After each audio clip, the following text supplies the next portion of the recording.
E aí, pessoal, tudo bem?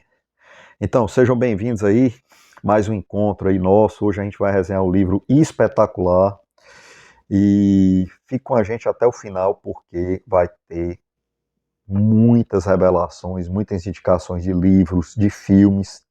E esse livro em si é um livro que eu considero essencial para quem gosta de história, para quem quer entender o século XX, né? Berlim, 1945, de Anthony Beevor, meu historiador preferido. Se você quiser saber mais informações sobre o autor, tem um vídeo aí no canal, Descubra porque você vai gostar dos livros de Anthony Beevor. Também tem resenha de outras obras dele, né? Segunda Guerra Mundial, Stalingrado, né? Então não perca esses vídeos, dê uma maratona no canal para ter um conhecimento maior sobre esses livros de histórias fantásticos, imperdíveis, né? Então, o vídeo vai começar logo com uma indicação massa, massa, massa, massa. Você já ouviu falar da trilogia Berlim de livros? Não. Você sabe por que você não ouviu falar? Porque ela não existe. Quem inventou fui eu. Eu peguei 3 livros que não tem nada a ver um com o outro, de autores diferentes, e uni em matrimônio até que a morte os separe.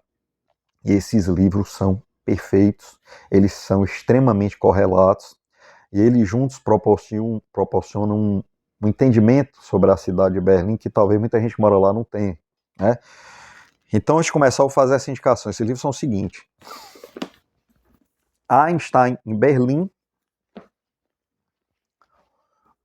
Berlim 1945 e Berlim 1961. Esse tem resenha no canal, se você está curioso, dá uma olhadinha. Então o que acontece? Com esses 3 livros aqui, se você lê-los, entendê-los bem, você vai ter uma compreensão muito grande sobre a história de Berlim, que foi o clímax da história do século XX, né? Então aqui com esse livro você vai ter a ascensão do nazismo nos anos 20 e 30 na cidade de Berlim. Aí você pode dizer, mas isso é sob o ponto de vista do que aconteceu com Einstein. Enfim, ele não tem como explicar o que aconteceu com Einstein sem fazer uma macroanálise histórica, né? Então essa alternância entre a macroanálise histórica e o que aconteceu especificamente com Einstein, que era um judeu proeminente, nos dá uma compreensão da atmosfera de Berlim fantástica, né? Então tu tem os anos 20 e 30 aqui nesse livro, talvez até melhor do que qualquer livro que fale sobre isso aqui especificamente. Depois você tem o Berlim 1945, que a gente vai resenhar hoje, do Anthony Beevor, né? Que é o clímax, né? É o final da Segunda Guerra Mundial, cidade destruída. E aqui você tem as consequências, que é Berlim 1961. E esse livro trata do evento-chave da Guerra Fria, né? Que resultou na construção do Muro de Berlim, né? Dos embates entre o Khrushchev e o jovem presidente Kennedy. Esse livro tem resenha no canal também. Então, antes de começar, eu queria fazer essa indicação. Não deixe de ler a trilogia em Berlim, são editoras diferentes. 3 editoras diferentes, ó. Companhia das Letras, Record, Objetivo. 3 editoras diferentes, 3 autores diferentes. Em tese, esses livros não tem nada a ver, mas eu os transformei na trilogia Berlim. Se fosse a mesma editora, dava pra sair um box, viu, cara? Então, esses livros são fantásticos, juntos.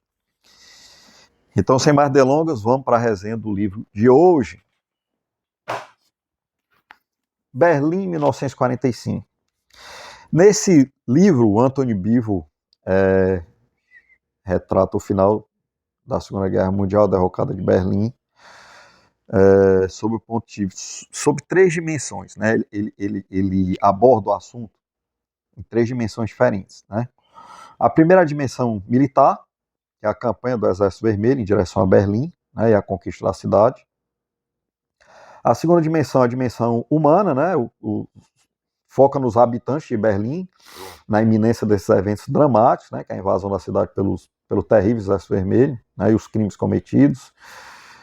E a terceira dimensão é o bunker, né, o que aconteceu no bunker enquanto isso, né? E para quem não sabe, o bunker é o seguinte: a cúpula do regime nazista, o Terceiro Reich, eles construíram uma estrutura enorme de concreto subterrânea para protegê-los de bombardeio, né, de ataques militares, ao lado da chancelaria, E lá eles passaram os últimos momentos do Terceiro Reich, né, comandando a defesa da cidade a partir dali, né. Então esse livro retrata também os últimos dias lá deles lá no bunker, né, do Hitler e seus asseclas, né. Então nós vamos abordar nessa resenha, nós vamos falar das 3 dimensões e depois terá o nosso momento de sommelier literário, que a gente vai indicar um quadrinho que harmonize com essa leitura, caso você se interesse em incluir um quadrinho na sua sessão de leitura. Então vamos lá. A primeira dimensão foi a dimensão militar, né? A campanha do Exército Vermelho em direção a Berlim. Mas antes de falar especificamente disso, eu queria dar uma contextualizada, né? Logo antes da Segunda Guerra Mundial, o Stalin promoveu um expurgo muito grande. O que é expurgo? O regime comunista, ele por paranoia, ele vai se autodestruindo, né? Ele vai destruindo todas as lideranças em potencial que poderiam, em tese, arregimentar uma facção contra o regime. E o Stalin era extremamente paranoico em relação a isso aí. Então, nos anos 30, foi instituído um expurgo em que ele matou muitos militares proeminentes, matou, torturou, né, fez sumir muitos militares proeminentes na União Soviética, né, já com medo que se criasse uma facção. Então ele foi exatamente os mais capazes, os mais inteligentes, né.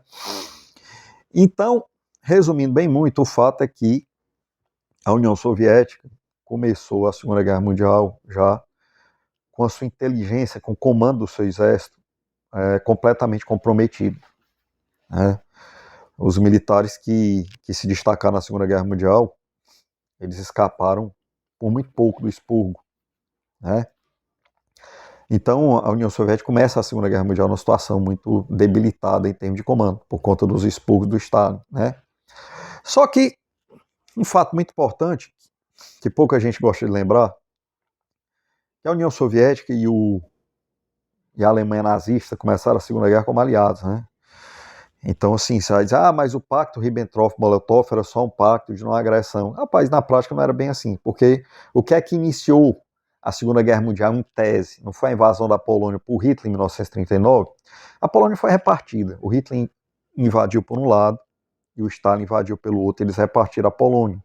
Isso é um fato histórico incontestável. Então, a primeira coisa que o Stalin fez ao invadir a Polônia foi pegar milhares de pessoas proeminentes do país, ele já tinha essa lista, levar secretamente para uma floresta chamada Katyn e executar sangue frio, e enterrar em covas comuns, né, todo mundo junto lá debaixo da neve. E essas covas foram descobridas pelos alemães ainda na Segunda Guerra, a União Soviética negou, mas hoje é um fato, né, incontestável. A primeira coisa que ele fez foi um genocídio, um assassinato em massa de pessoas proeminentes da sociedade polonesa, assim como eles tinham feito no seu próprio país, né? Porque a essa altura ele não imaginava que ele fosse entrar em guerra com Hitler, né? Lógico que essa possibilidade sempre é possível, mas eles estavam muito bem alinhados. Então, quando o Hitler resolveu invadir a União Soviética na célebre Operação Barbarossa, o que foi que aconteceu? O grande líder, Stalin, ele entrou em parafuso, entrou em depressão, entregou os pontos, que ele sabia que o comando do seu exército estava debilitado por causa dos seus próprios expurgos. Então ele achou que era a oportunidade que os militares iam se aproveitar para matá-lo, né? E que a União Soviética não teria chance de se defender da Alemanha. Então esse mito do grande líder que defendeu a União Soviética, isso é falso, né? Ele entregou os pontos, né? Ele entrou em diarreia física e mental e se isolou na sua dacha, no seu sítio de campo. Aí você vai dizer, você está dizendo isso por posicionamento ideológico. Não. Esse livro aqui, outra indicação fantástica, de um historiador russo chamado Konstantin Pleskarov, A Loucura de Stalin, ele trata especificamente desse episódio, né? De como Stalin reagiu quando a União Soviética foi invadida. Ele simplesmente se quebrou, ele não suportou, né? Isso é um fato. Então por que eu estou fazendo essa contextualização antes de falar de Berlim? Porque, surpreendentemente, né, e de uma forma até louvável, os generais que escaparam do expurgo, né, alguns deles que chegaram a ser torturados pesadamente, como o Rokossovski, eles colocaram a defesa da pátria acima do combate ao regime, né? O que foi, assim, louvável, de um patriotismo assim louvável. Mas, por outro lado, também o regime se perpetuou no poder, né? O mesmo regime que os tinha oprimido, né? Então, o Zhukov escapou por muito pouco do expurgo, porque precisou defender a União Soviética numa guerra contra o Japão e voltou de lá como herói, então escapou por muito pouco. O Rokossovski,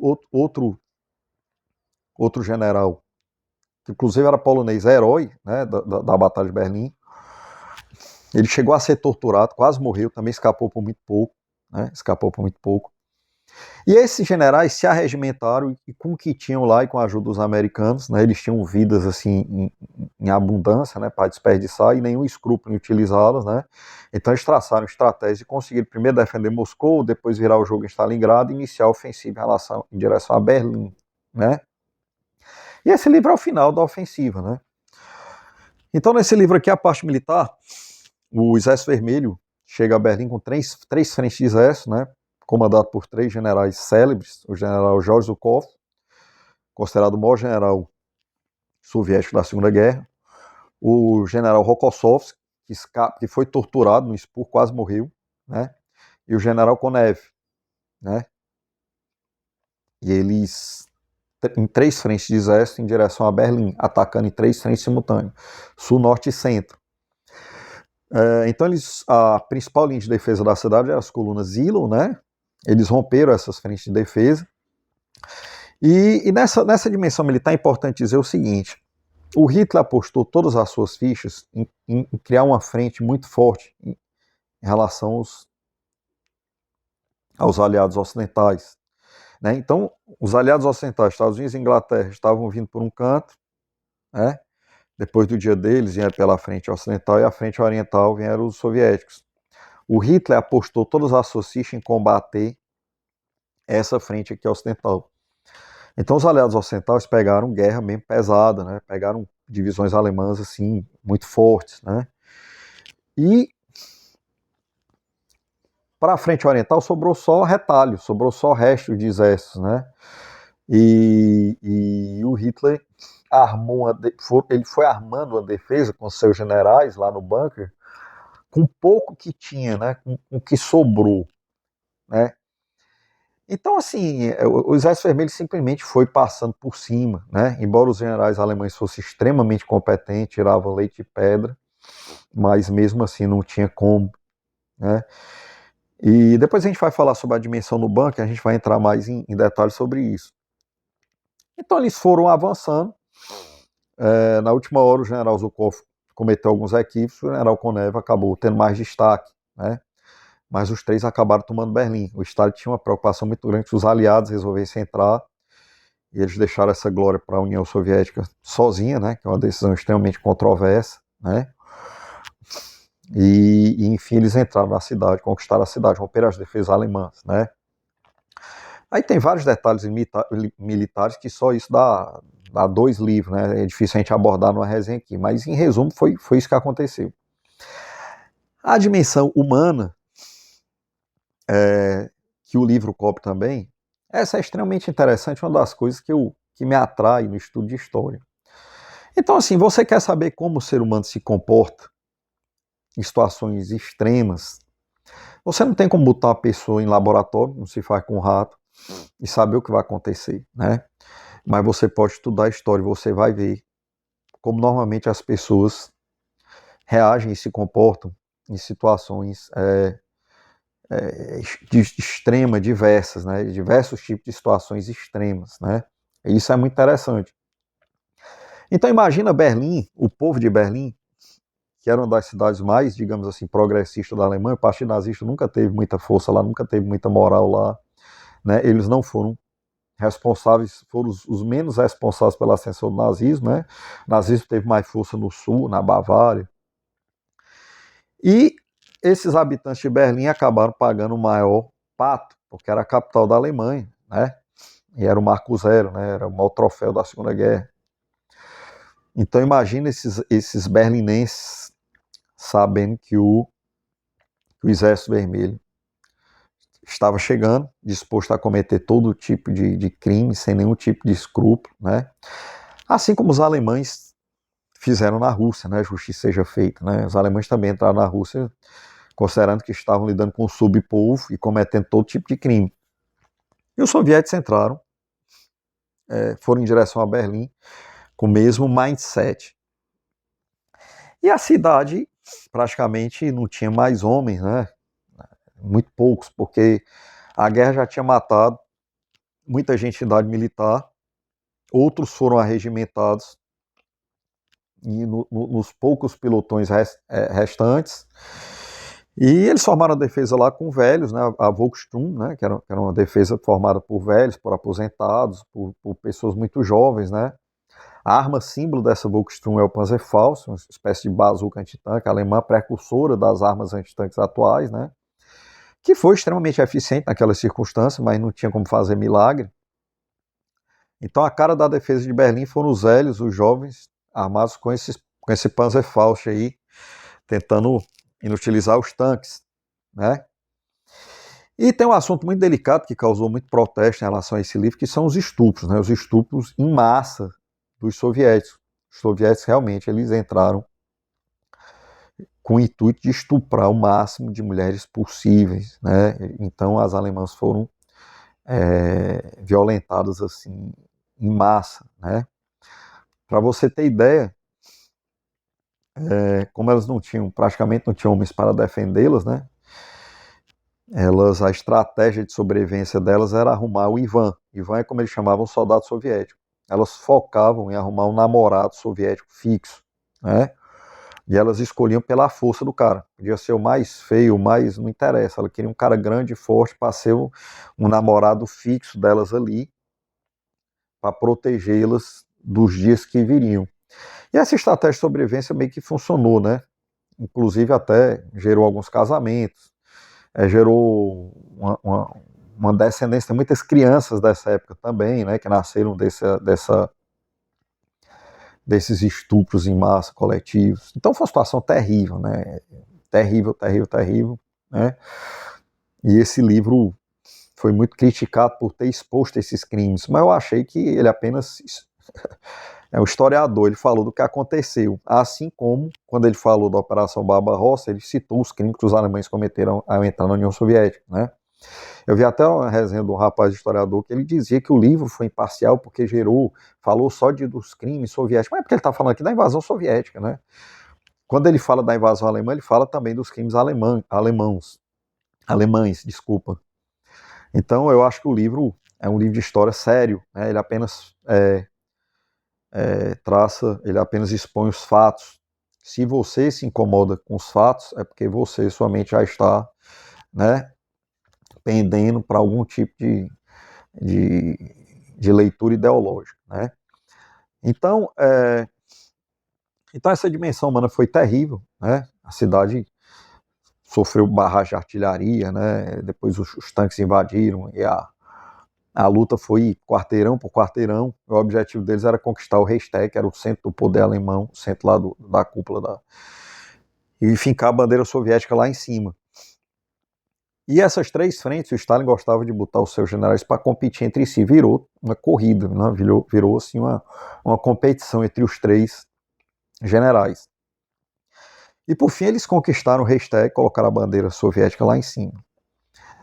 E a terceira frente, o bunker, o que aconteceu no bunker, né, onde estava refugiado toda a cúpula do Terceiro Reich, né, os alemães, Hitler e seus asséculos que ainda estavam com ele.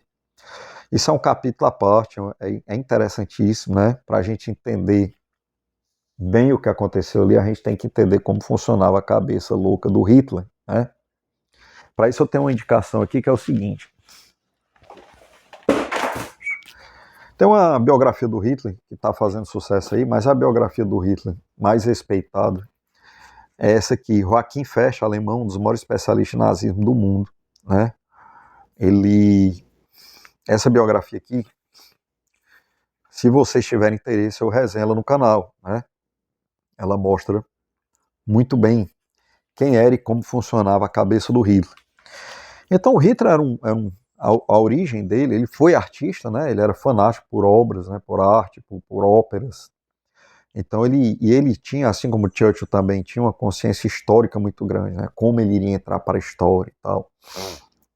Então ele queria entrar de uma forma dramática, como se aquilo tudo fosse um grande teatro, né?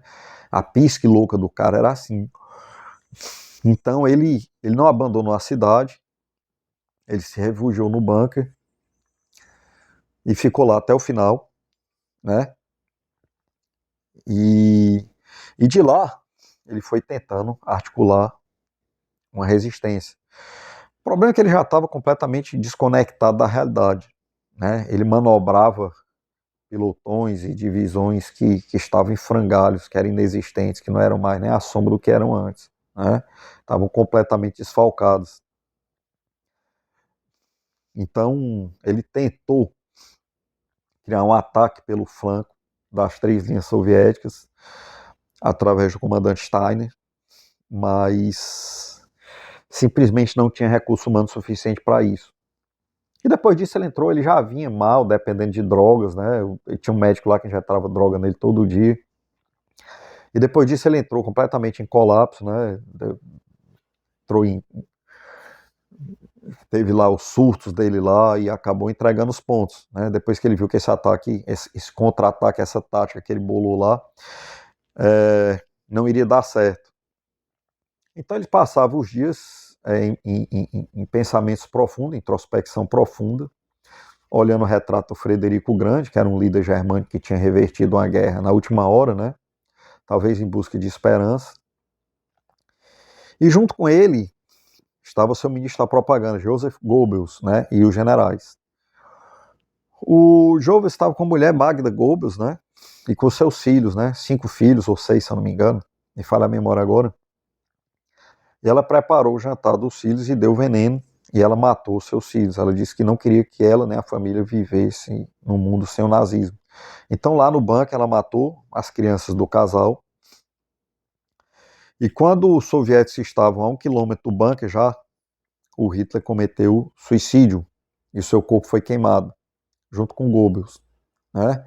Isso é a versão da história, a versão oficial, né? Tem várias teorias da conspiração que podem ser possíveis, mas considerando a psique do Hitler, né, de artista de ópera, de espetáculo, de fechar com um grande final, eu acredito, eu acho bastante verossímil essa versão oficial, né, considerando toda a história, a psique dele. Inclusive, sobre essa dimensão do bunker tratada nesse livro aqui, o Joachim Fesch, o alemão que escreveu essa biografia fantástica do Hitler, ele escreveu esse livro também, No Bunker de Hitler, onde ele fala especificamente só do bunker, só o que aconteceu no bunker. E esse filme inspirou, esse livro inspirou esse filme fantástico, A Queda, que todo mundo que gosta de história, que gosta de Segunda Guerra Mundial, deve ter assistido esse filme, ou pelo menos viu o meme, porque vários memes foram feitos a partir desse filme aqui, o Hitler com raiva lá, tendo um estouro de raiva lá no bunker e tal, não sei o quê. Esse filme, é fantástico. Esse filme é fantástico, é um filme de uma precisão histórica incrível, né? Mostra o cotidiano deles no bunker lá, com o exército soviético chegando. E esse filme foi baseado nesse livro do Joachim Fesch, que é um dos maiores especialistas nazistas do mundo e que escreveu essa biografia. Entendeu? Então, o bunker foi um capítulo à parte, né?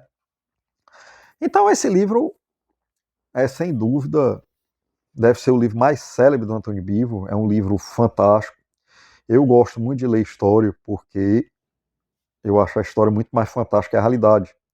E quando você lê muita história, você vai vendo que a própria realidade é muito inspirada na própria história, né? Bebe muito da fonte de coisas que realmente aconteceram, né?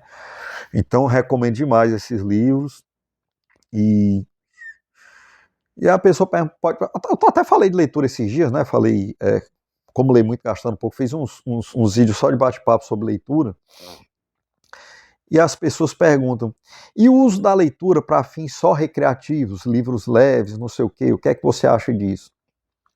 Cara, eu não tenho nenhum tipo de preconceito. Qualquer coisa que faça você se desestressar, se livrar da ansiedade do dia a dia, qualquer coisa que te faça bem é legal.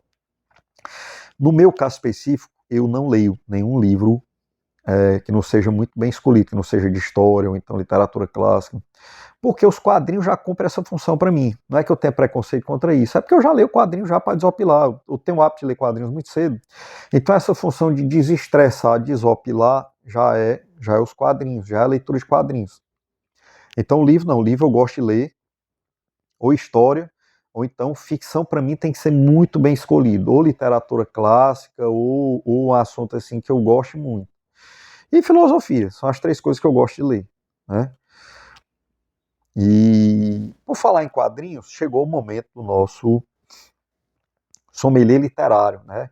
E que eu indico um quadrinho para harmonizar com a leitura desse livro. Esse quadrinho eu já falei dele aqui no canal. É um quadrinho fantástico, Garten Zara, né?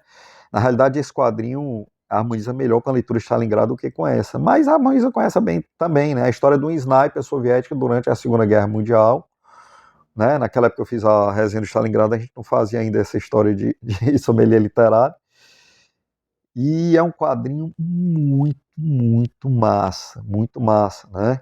O povo soviético foi um povo extremamente heróico na Segunda Guerra, não teve nada a ver com o regime, né? Inclusive colocaram a defesa da pátria na frente da derrubada do regime, né? E lutaram muito bravamente. Seus heróis são heróis legítimos, sem dúvida.